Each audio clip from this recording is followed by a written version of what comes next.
Making even small tweaks to your startup can have massive impacts on your growth over the long term. The first thing I tell almost all SaaS founders is you should probably increase or at least revisit your pricing. Figure out if your pricing models, think about the different tiers you charge, are based on the correct value metric.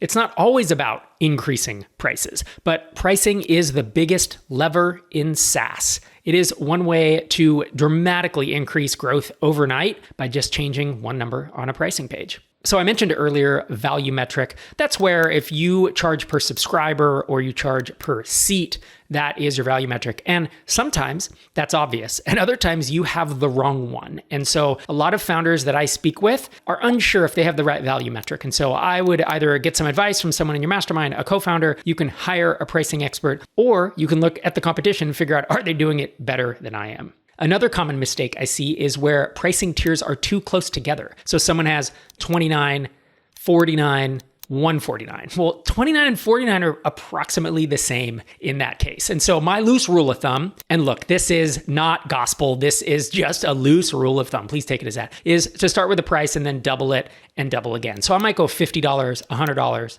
$200. It's probably where I'd start and say, does that feel directionally correct? But if I went 50, 79, 109, they're clustered too close together. And so it's something you may want to look at given that it is a common mistake. Another thing you want to look at is that you don't have a cheap tier with high churn with no one upgrading to your higher tiers, because usually that means that cheap tier is attracting the wrong type of customer. And again, loose rule of thumb is you should probably just get rid of that lowest tier. And the last thing to think about with pricing is to offer annual plans, and sometimes even default to annual plans. Because if you offer a discount, even if it's like 2 months free, what's that, a 16.7% discount, you can dramatically improve your own cash flow. So instead of getting your $50 a month plan over the next 12 months, you get $500 upfront if you do give that 2-month discount. But having that $500 allow you to potentially hire someone now or run extra ads or spend a little more on something to help you grow faster. Tactic number 2 is to remove sign-up friction. Go through your sign-up flow as if you're a new customer. Shorten any long sign-up forms. Don't require email verification to sign up, but maybe you do it before the user actually takes the final step in your product to go active, like publishing the page they've built or sending an email. You can add sign in with Google, Facebook, Twitter, GitHub, whatever's relevant. That can dramatically increase the number of folks who try your software. And then there's a big question about should you ask for credit card upfront or not? In fact, Asia Arangio and I recently talked about this because we put together the State of Independent SaaS report. You should have seen a video on this channel. If not, you'll see a link in the upper left and in the description where we talk about the pros, the cons, and the considerations of asking for credit card upfront. My third piece of advice is to look at your onboarding metrics, your activation metrics of how many people sign up for a trial or take a demo but never get activated, and start to think about ways to improve that number. What gets measured gets managed.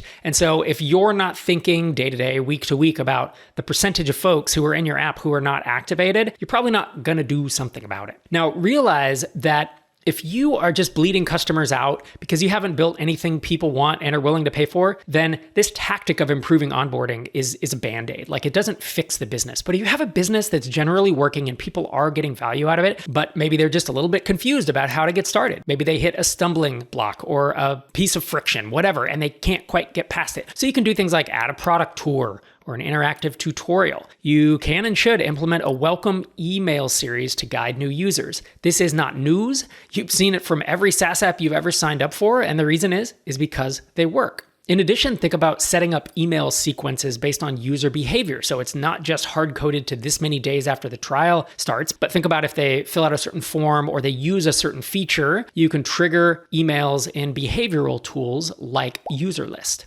and customer.io. And also consider, if you have the time, adding in-app chat for new trials. Strategy number 4 is to strengthen your social proof. It's pretty hard to have too many testimonials. It's pretty hard to have too many quotes of people saying how they're getting value out of your software. You can add testimonials to your marketing website, show customer logos and success stories prominently. You can have case studies, and I mean detailed case studies that highlight specific results that folks can download. You can have quotes and testimonials during your sign-up flow, and you can use social media and, of course, email to share customer testimonials and reviews. This is where you just can't have too many because there's so many ways to use them. Speaking of social proof, if you're liking this video, please give it a like. Subscribe to the channel and drop a comment below.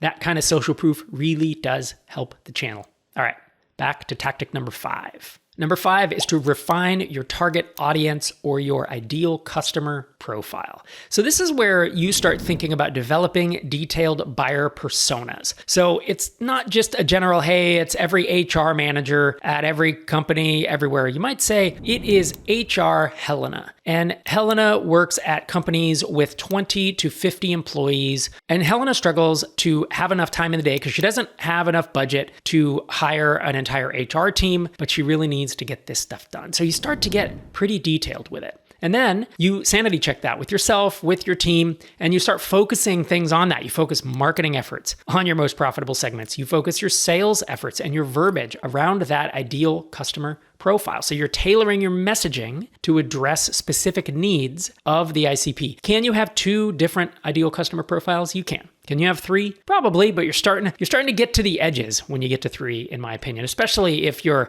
below, what 100,000 a month. Should you be really marketing towards 4 different ICPs? Kind of makes things muddy because not only are you targeting messaging, but you have to build your product for this ideal customer. You want to make it the best product anywhere for folks in that audience. And the more ICPs you have, the harder that becomes.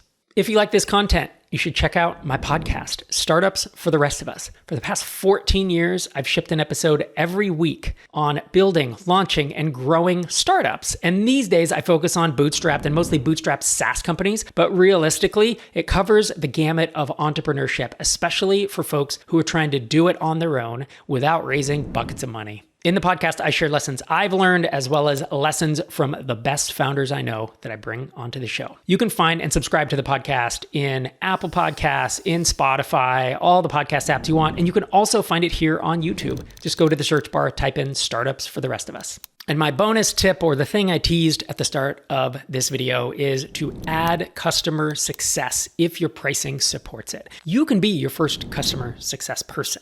Just thinking about proactively reaching out to customers to ensure they are getting value, helping them get set up, helping them get onboarded, and then circling back with them every few months, that's a big part of customer success. Customer support is inbound and reactive. Customer success is outbound and proactive. It can also be reactive as well. But there are a lot of things you can do. You can offer webinars or workshops on how to best use your product. And thinking in the customer success mindset is identifying and addressing churn risks early. So you may want to start by doing this yourself and hire for it once the need arises. I know that once we hired our first customer success person at my last startup, our trial to paid conversion rates on our biggest accounts where we were actually applying customer success increased pretty dramatically. And even our demo close rates went up. I didn't have a salesperson. I had customer success running my sales demos, which we can do a whole video on when you would do that and why you would do it. I've talked a lot about it on this channel and in the podcast, but our sales demo to close rate went up 2 to 3x whenever our customer success person